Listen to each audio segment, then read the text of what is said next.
Bismillah, alhamdulillah, wassalatu wassalamu ala rasulillah. It is the first show for 2025, Call to Guidance here with your host, Yunus Kawanga. And welcome to one and all. As we strike yet another year trying to put Dawah on the platform where people will understand more about what is Dawah and how to do Dawah. And also, along with that, we look at working in communities and making sure that we're putting back good and efficient and beneficial points, skills, developments whereby people, inshallah, will benefit from.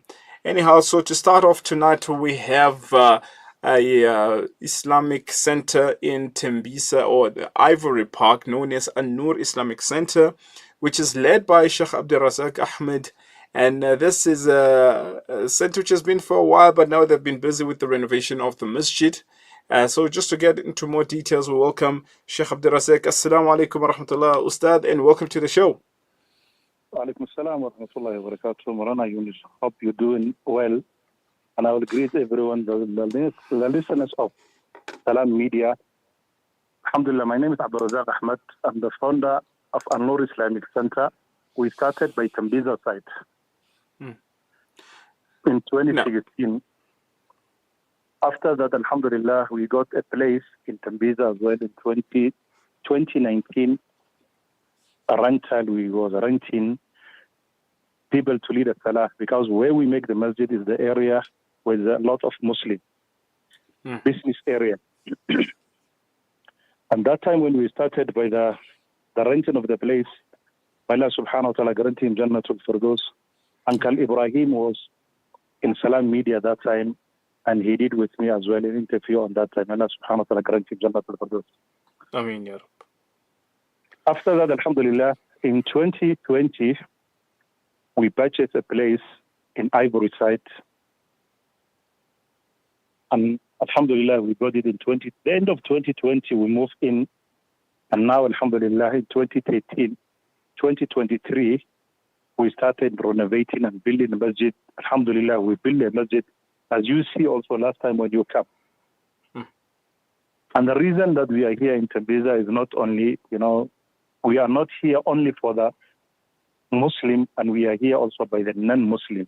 Because of in our area, people, they don't know what is Islam. We started to do a da'wah, alhamdulillah, by the fadl of Allah subhanahu wa ta'ala. Allah make it easy for us. A lot of people, they enter Islam. And we hope so, inshallah, soon, there will be a lot of things, inshallah, will be happening in this 2025 as well, inshallah. We will try, inshallah, to do a lot with the community. No, mashallah, jazakallah. Ustad, also on that same point, looking at how you started the center in terms of going back to the time that you procured the place, 2016, etc., how can you rate the growth of Islam in that area until today, inshallah? Moulana, when I came to Tembiza, it was 2016. And there was, people, they know Islam, but they did not know the reality of Islam. And we have here in Tembiza and Ivory, 7 masajid that people were there reading Salah, 7 masajid today, alhamdulillah. And then we try to start the first da'wah, we did it in the street da'wah, calling to the non-Muslim. We invited one man from Kenya. He came from Kenya, Sheikh Ibrahim Abdullah. He came to Johannesburg. We invited him here in Tembiza. And alhamdulillah, that day, we got it. 5 people, they took Shahada. After that, he advised us to do street da'wah. And then when we started the street da'wah, alhamdulillah, people, they get in Islam. And then when me and my wife, we make mashura, on that time we said, what can we do now? People, they get in Islam. They are accepting Islam. We started to teach them Islam. If you stood up on the street now, South Africa is a free country in da'wah. You can get maybe a daily 2-3 people who will take Shahada. But in these 2-3 people, when they took Shahada, they will need where they will learn Islam. easier people to take shahada, just raise their hand. Ashhadu an la ilaha illallah, ashhadu anna Muhammadan Rasulullah. It's easier. But it's difficult to get the backup where they will learn Islam or where they will get the knowledge of deen. Sometimes you will see now, alhamdulillah, when we started the center now where we are now, some people, they will come to you at night late. He's a new Muslim. They will say, my mom and my daddy, they chased me away from the house. I don't have a place to stay. And it's difficult. If it's a man, we took him, we put him at the masjid to stay for a few days. After that, we speak to the people if they can ask. No, 100%. No. That, people, they can take shahada, and then 98% of them, they want to get Islam with some people. But it's difficult when I speak many organizations, alhamdulillah, like our South Africa, African Muslim Agency, Jamiat al-Ulama, BMCO, all those, they give me an advice that people, to give them something, it's better you must create them, something, some job. Me, myself, when I came to Tanzania, I came to with small money for 300 and I started some business. Alhamdulillah, I earned something. And then the brothers, we advise them, we tell them that, okay, inshallah, or the sisters, we tell them that, okay, try to get something. Example, if it's South African, the best. We tell them the money that you're getting from the government, that money, buy some stock, sell on the street. And their life is changing slowly by slowly, alhamdulillah, and they're learning Islam. But the main point is people to learn Islam. No, I think, Ustad, there you actually touch on a very important point. And we've dealt with many cases where the brothers and sisters embrace Islam, then they are left alone like that. Especially Ramadan time. We always see Ramadan, a lot of people embrace Islam. And we also call, I have a friend of mine, Moulana Iman, he always says that Ramadan is known as the Shahada festival, because you can have each day 5-6 people embracing Islam. But no one then takes care of them in terms of teaching them deen. Then the next Ramadan, you will meet the same person. They don't even know how to make salah, etc. So the point that you have pressed on here, it's very important that we need to have these classes and to bring them into the community, and so that they can learn more, inshallah. Now, also, another point you pressed on, which was quite interesting for me, because we always discuss them, is regarding when a person now becomes a Muslim, and maybe they came from a life where they were not working, they didn't have any means, they become Muslim. Now, what is the next step? Because now the person would feel that Islam must take care of him, meaning that all the organizations must come every month, must give that person money or groceries. But you spoke of a nice thing that you yourself, when you came in, you started a small business, and alhamdulillah, through that, you saw the risk from Allah.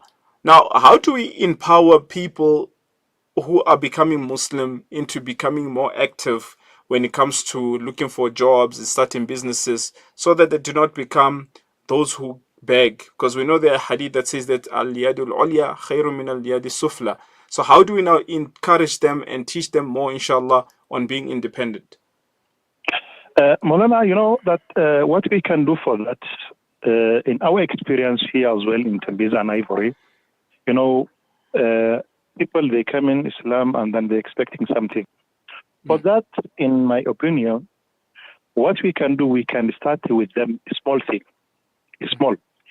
The small thing can be, you can tell the person how much you have at home, example. How much you're earning from the government, example. If the person is earning maybe 500 or 200 or 300, whatever, on that money, you give them advice to tell him that, okay, go to this cash and carry or this shop or whatever, buy some stock, sell.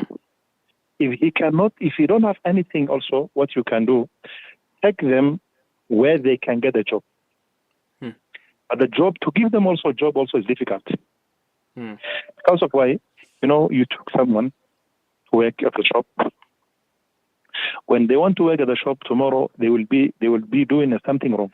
When they do something wrong, also it's going to be in your shoulder. You have to be questioning. For that, every person, he needs to do his own thing. You know, Sahaba radiallahu ta'ala anhuma, when they become Muslim, they did not depending on Nabi sallallahu alayhi wa sallam.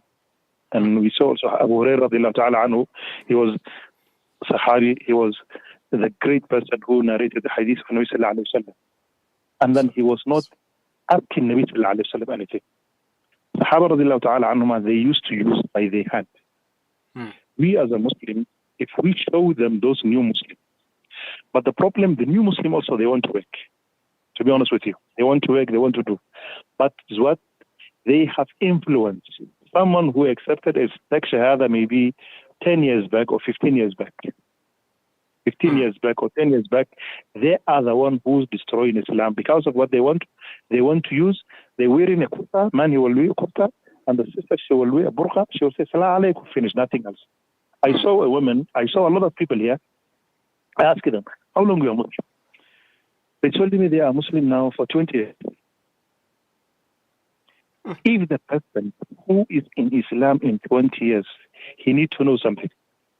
And then they say in Arabic, they say, if your name is Talib and you don't have Hammed to learn something, you will never get anything. Meaning that every person, he needs to have open heart that he wants to learn, even if he can learn daily one ayah of Quran. Usually people, what is difficulty for them is what? They will say that I'm a new Muslim, I cannot learn Islam. It is simple to think if we could encourage the brothers of the area and the sisters to think learning in deen of Allah subhanahu wa ta'ala and working. To work for someone is not good. To work for someone, wait a salary from someone is not good. It's better someone to take a small thing, even if he can buy, miswak. The box of miswak is 300 cents. Just an example. It's 300 cents. They took that box of miswak, they stood up outside of the masjid, they said 10 rand each. That box, he can get it 60 inside, he can get it 300 in profit.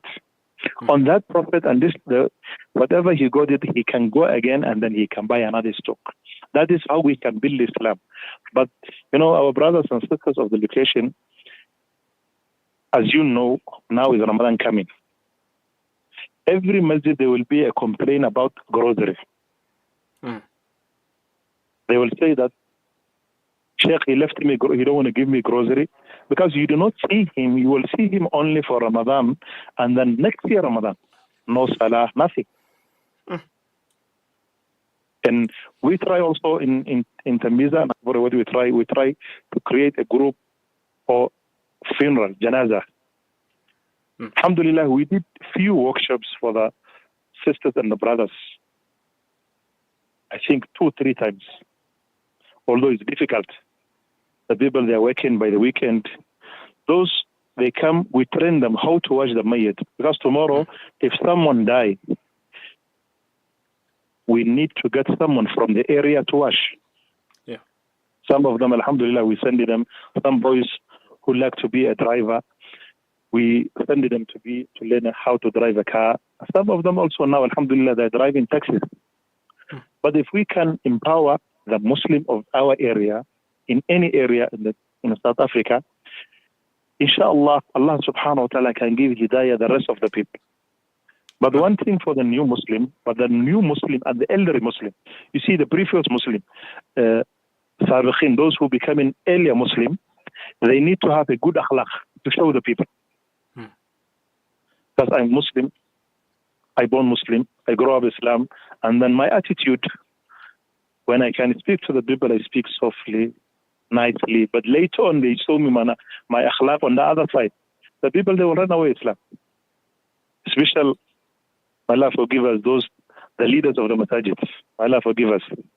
The people, they're running away Islam because of the masajid. Every masjid, he will say, and they will say, my jama'at is here. Your Jama'at is there. Your Jama'at is there. That's why people, they're making group. Allah subhanahu wa ta'ala make it easy for us. It's difficult really. I mean. Now, 100%, Ustad. I think it all boils down to the whole community has to be part of this movement. And the beautiful work of da'wah. It's not only because we've always have people talking. They say no, they can't do da'wah because they're not ulama, because they're not trained. But we know from the hadith, it says that even if you know one ayah or one thing about deen, you can still teach people, inshallah. So inshallah, now also the last question, inshallah, to close it off is regarding how can people now get in touch with you if they want to assist, maybe financially, or maybe they have some projects and programs that they want people from Tembisa to be part of and learn some skills. So if you can give, I think your number is on the screen with all the banking details. But if they want to come through, or what else, inshallah, can they keep in mind to come through and meet you and see the center, inshallah? Moulana, they can come through, inshallah, and see the center, inshallah. And inshallah, maybe before Ramadan also, maybe the end of this month also, inshallah, we are planning to open the masjid officially, inshallah. As soon as we was building, we didn't discover Salah. But inshallah, we want to open officially the end, maybe 1 week or 2 weeks, inshallah, from now. Inshallah, we're almost done. Anyone, inshallah, who want to come also can come and see that place, inshallah. Anyone also who can do anything, inshallah, can get my number, and then we can send them the location, inshallah, and they can come through. We don't do only for Muslim. The school also now, school is opening now. We also visit the schools.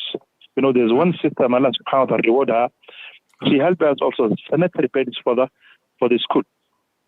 School girls. We went to school girls, we give them something. Alhamdulillah, some of them, they took shahada. Because meaning that da'wah, as you said, Moulana, da'wah is not only to be alim. It's only if you know one letter of Quran, one, even if you know one ayah, you can tell the people. It's better for us, inshallah, even if we can teach the new Muslim or the people from other faiths what is Islam. The new Muslim also to teach them how to make salah. What's better if we don't teach them salah, they will go back to kufr. Allah subhanahu wa ta'ala accept, Allah subhanahu wa ta'ala reward you also, and you listen as Allah subhanahu wa ta'ala protect. Allah subhanahu wa ta'ala make it easy for us to spread the word of Allah subhanahu wa ta'ala. Ameen. Jazakumullah khair, Ustad, and we hope, inshallah, to have more work happening. This year, inshallah, we are planning to do a lot of work in the townships, especially with the foundation that's run under Salam Media, and some workshops are going to take place. Just to remind people, there is a workshop which is going to happen on the 25th of January. It's a Janaza workshop, inshallah. Myself and some other ulama will be part of this program, inshallah. And until we meet again, Ustad, please do keep us in your du'as. Assalamu alaikum wa rahmatullahi wa barakatuh. Assalamu wa rahmatullahi wa barakatuh. Jazakallah khair, inshallah. Inshallah. Alhamdulillah, that was Sheikh Abdul Razak Ahmed, who's the founder and director of the Al-Noor Islamic Center in Ivory Park, part of Tembisa. And again, he said that at the end of the month, there will be an official opening of the center with the masjid, which was being renovated. And they also included a ghusl khana, subhanallah. So for those who will be interested, inshallah, please can contact us in the Salam Media directly, or you can contact the Sheikh. His number was actually on the screen, inshallah ta'ala. So let's take a break, inshallah. When we return, we'll be speaking to Sheikh Junaid Metu of the Benoni Islamic Information Center regarding their projects and how they are looking at being beneficial in this year of 2025, inshallah.